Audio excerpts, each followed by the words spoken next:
In this video we're gonna do single crochet 7 together. So we're essentially gonna put 7 of these single crochets together as one stitch.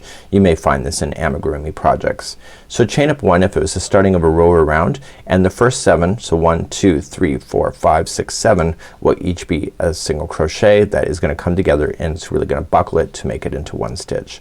So you're just going into the same stitch, yarning over, pulling it through. So that was 1, and keep doing it.